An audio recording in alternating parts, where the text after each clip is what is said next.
Okay, folks, it's your buddy Mike Messier. Here I am on location, and I think the town is called Wyoming, Pennsylvania. So it's near North Reading, but it's not quite North Reading. And I'll show you the sights. This is your world, folks. This is your country. Well, yeah, Wyoming. Can you see that? Little League, blah, blah, blah. One patron at a time. I'm not sure if those restrooms are open. We'll pass on that for now. We got this baseball field.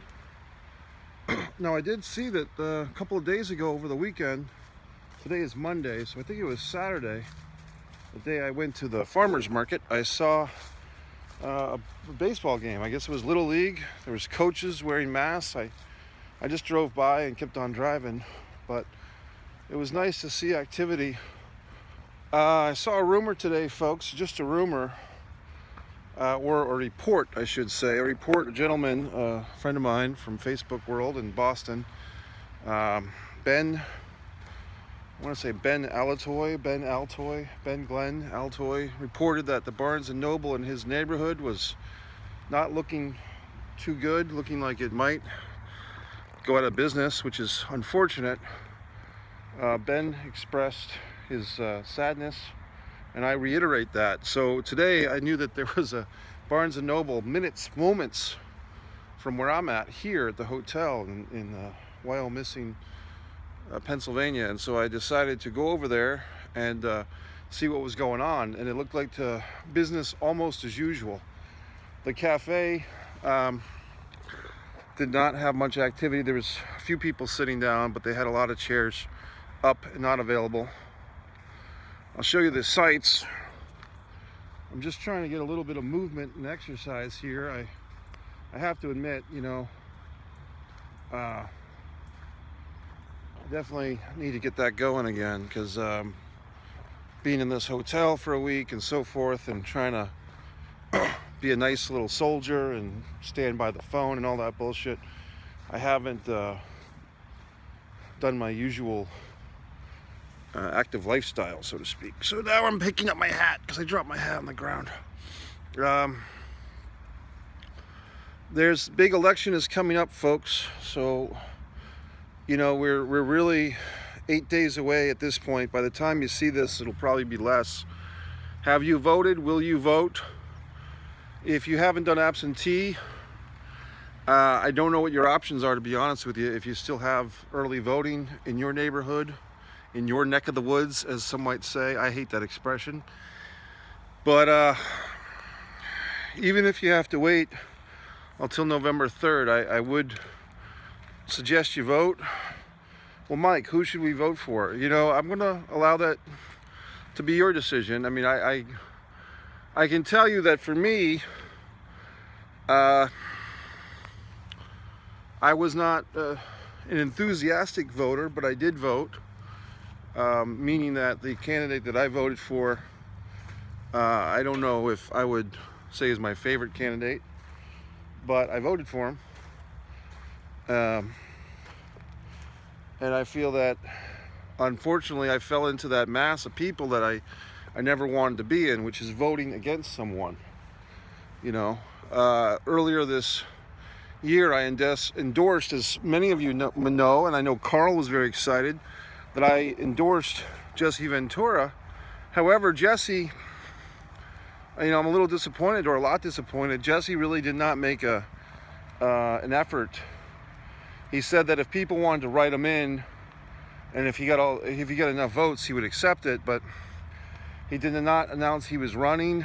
And to me, you got to show a bit of a pulse. So I took that to mean that Jesse really did not want to be president, and I can't blame him in this day and age. It's unfortunate that probably some of the best people who in previous generations that's a nice view. People in previous generations might want to be president now think twice about looking for that office, because the theatrics, the hate, everything that goes along with becoming president, you'd have to wonder about the type of person that would even seek that office at that time. Folks, I've seen a lot of stuff in the last couple of days. Not a lot of stuff, but I've seen enough. The further north I go, the more rigid or concerned people seem to be about COVID. The more masks, the less sunshine, and the less businesses that have outdoor seating, the more people are, it seems, a little uptight. The masks are great. I mean, prevalent. But the further north you go, the more mask rigid everything is. So I will say this: I am looking forward to my drive south to see things go in the opposite direction. I feel bad, even worse now, listening to some of the news reports. Of course, when you spend time in a hotel, or I do, you end up watching a lot more news, trying to see the local news, the Pennsylvania news. And not that I wasn't aware, folks, I most definitely was. You know, I've been listening to Sanjay on the CNN podcast and watching things about COVID-19, but feeling the difference the further north I've gone in the east coast of the USA, I can feel it being different here. And in the winter is going to suck, and you know, people are going to be upset they're missing Halloween and maybe Thanksgiving plans. So we're definitely not out of the woods. You know, I'm probably not telling you anything you don't know, but if you happen to be in an area or you haven't been affected somehow by COVID-19, it's depressing. And this trip has shown me the full grasp of it, to be honest with you. Like I said, not that I didn't know this before, but I'm feeling it now in a way, a personal way that I haven't felt it before now. And it sucks. And if these reports or rumors and innuendo of several Barnes & Nobles closing, hopefully the whole company doesn't close, because I remember when Borders closed, you know, 15 years ago, whenever that was very upsetting. So, you know, we have to do something, folks. So I will say that you know, if you can figure this out, I did vote for a change of direction. I feel like our country has gotten off the path. You know, I feel like, to be quite honest, you know, Donald Trump's presidency kind of confirms for me my own belief in parallel universes. You know, to be quite honest, it might seem silly to you, but to me, we've gone through every possible universe combination until we got to Donald Trump. You know, I mean, we went through all the different. You could have had Hillary in there. You could have had McCain. You could have had all these different people in different universes. But we're in the Trump universe. So it's to me, that's evidence. You know, who would have thunk that this reality show, you know, tycoon would, without any political experience, would become president and so forth. Blah, blah, blah, blah, blah, blah, blah. I know some people who might watch my channel are Trump supporters and good friends of mine. Many good friends of mine. I don't know about many, but quite a few are Trump supporters. And I'm happy to listen and converse and have a conversation. And hey, if people want to say that John McCain is this, that, and the other, or not John McCain, Biden, I'm not really going to argue with that. So once again, I voted for what I thought was the more stable choice, and I could be wrong. You know, 4 years ago I voted third party. You know, blah blah blah. So in any event, the picture on this is a lot better than I thought it would be. The view. I am happy to have come up here to Pennsylvania.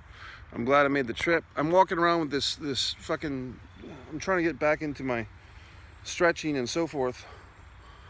Future episodes, Mike Messier podcast, we'll have my buddy Big Ray Hernandez. First time I've spoken to him. He'll be talking about his weight loss with the help of these type of bands and the Stevie Richards program, Stevie Richards Fitness. So I'm looking forward to having a nice conversation with Big Ray. Barry Primus, I really would love more people to watch that interview, folks. You may not know who Barry Primus is, but he's a big influence on Mike Messier's life as an acting coach and so forth, an actor myself. The Michael McGlone interviews, 1 and 2 actually. I think we did August for 1 and October for 2. Great interviews. Those are getting a lot of views. Michael's got a nice fan base. Thanks for all Michael's fans who've come on over. What else?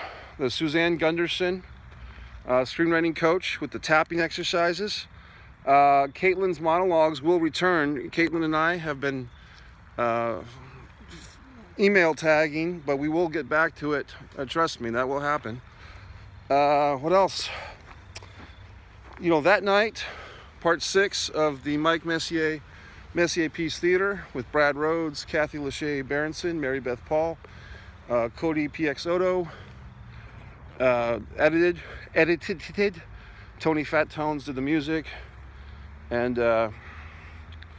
my buddy there in the station, Cody, and the other gentleman, the martial arts guy, my pal there. I'm drawing a blank. Sorry, buddy. I'm drawing a blank in your name.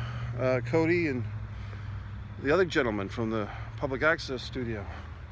So, a lot of stuff here on the Mike Messier channel. The burlesque girls, the suicide girls, the pro wrestling rants. I have provided enough content for you folks, hopefully to earn your subscription. Just takes a push of the button, helps me out. If you don't like the content on a regular basis, you're always free to subscribe and not hit the alarm. That still helps me, and you can check in as you like. But if you do push the button, the Mike Messier button, then you will get all the notifications. How important is this YouTube channel to me? It's becoming more important as I put more work into it. I've been using the TubeBuddy app since about July. It has helped. It helps with views, it helps with subscriptions. The thing with TubeBuddy, like anything else, it's a tool, but you have to use the tool, meaning me or anyone. You can't just be dormant. It's not going to get views and subscriptions for you. What else? I haven't seen any movies lately. I'm very upset. Regal Cinema in my neighborhood, my neck of the woods, is now